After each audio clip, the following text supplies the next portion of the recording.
और अब बारी है अच्छी खबर की। जी हां, जब घर का खर्च चलाना मुश्किल हो गया तो संकट में घिरे परिवार ने आत्महत्या जैसे कदम उठाने का विचार भी किया। उस वक्त घर की महिला ने कमान संभाली और अपने हुनर के दम पर परिवार को पूरी तरह से संभाला। अपने कला वर्क के दम पर ये महिलाएं आज न सिर्फ खुद परिवार चला रही हैं बल्कि समाज के लिए प्रेरणा बन रही हैं, एक मिसाल बन रही हैं। कैसे ये खबर अच्छी है, इस रिपोर्ट के जरिए आप जरूर देखें।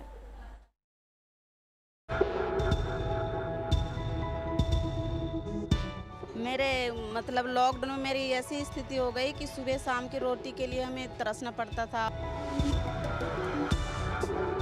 कुछ महिलाएं ऐसी हैं जो दिव्यांग हैं, सिंगल वुमेन है, लेकिन उन्होंने हिम्मत नहीं हारी।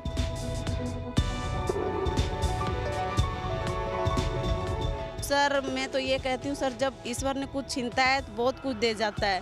हुनर ने हौसला दिया और फिर ये महिलाएं निकल पड़ी कामयाबी के सफर पर। जयपुर के रामलीला मैदान में लगे इस हैंडीक्राफ्ट प्रदर्शनी में एक से बढ़कर एक चीजें आपको मिल जाएंगी, लेकिन जो बात खास है वो यह कि यहाँ आई हर महिला की संघर्ष की अपनी कहानी है और कोरोना संक्रमण के दौरान अपने दम पर परिवार को आत्मनिर्भर बनाने का जज्बा है।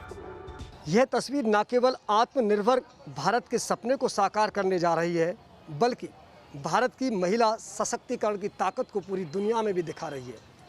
जिस समय कोरोना काल का संकट छाया, घर चलाना मुश्किल हो गया, रोजी रोटी का जुगाड़ करना मुश्किल हो गया, उस समय महिलाओं ने कमान संभाली और अपने दम पर न केवल अपने परिवार का लालन पालन किया, बल्कि अपने हुनर के दम पर जो बनाया वो आज देश दुनिया में अपनी एक पहचान बना रहा है। मिसाल के तौर पर प्रदर्शनी में अपने हुनर की नुमाइश करने पहुंची ये शांति बाई हैं।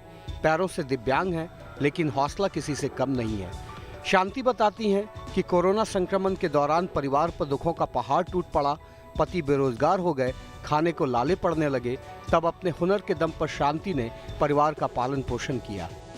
मेरे मतलब लॉकडाउन में मेरी ऐसी स्थिति हो गई कि सुबह शाम की रोटी के लिए हमें तरसना पड़ता था और मेरे हस्बैंड का भी काम छूट गया। तो सर हमें मतलब दिमाग लगाए थोड़े से कि अभी मास्क का डिमांड हो रहा है, तो मैं मास्क की काम स्टार्ट कर दी। और सर हमारे जितने भी ब्लॉक हैं, पंचायत है, वहाँ पे हमारे मास्क गए, मास्क की क्वालिटी भी अच्छी थी, तो वहाँ भी मतलब डिमांड बढ़ता ही गया। हमने जब मार्केट में निकली तो मैंने देखी सर और प्रोडक्ट को देखी और ये देखकर हमें लगा कि क्या पता हमें और प्रोडक्ट की ज़रूरत है। तो सर हुनर तो हमें पहले ही थी, पर ये सीख तो हमें सिर्फ लॉकडाउन में ही मिली। इस रामलीला मैदान में 22 राज्यों की 150 स्टॉल लगी हुई है, जहां के हर स्टॉल पर गरीब परिवेश में रहते हुए आत्मनिर्भर बनने का सबक सिखाती महिलाओं से आप मिल सकते हैं, जिसे फिलहाल राजीविका नाम के संगठन ने मंच दिया है। तो सर मैं इसी शब्दों में मैं महिलाओं से भी कहना चाहती हूँ कि सर हम जब दो पैर से विकलांग हैं, हम इतने कुछ कर सकते हैं, तो सर महिलाएं क्या नहीं कर सकती? अगर सोचेगी तो महिलाएं क्या नहीं कर सकती, बहुत कुछ कर सकती हैं। तो सर मैं तो ये कहती हूँ सर, जब ईश्वर ने कुछ छीनता है तो बहुत कुछ दे जाता है। हम लोग बाटिक तैयार करते हैं और ज्वेलरी भी है, सिरेमिक के ऊपर पेंटिंग का ज्वेलरी है। जी, मतलब ये राजीविका का सबसे बड़ा मिशन यही है कि हम महिलाओं को सशक्तिकरण बनाएं, उनको मतलब आगे बढ़ने की वो आत्मनिर्भर बनाएं, उनको आगे बढ़े। शांतिबाई जैसी महिलाएं समाज में महिला सशक्तिकरण की असल मिसाल हैं, जिससे सबक सीखने की जरूरत है। जयपुर से लाल सिंह फौजदार के साथ टीम न्यूज़ नेशन।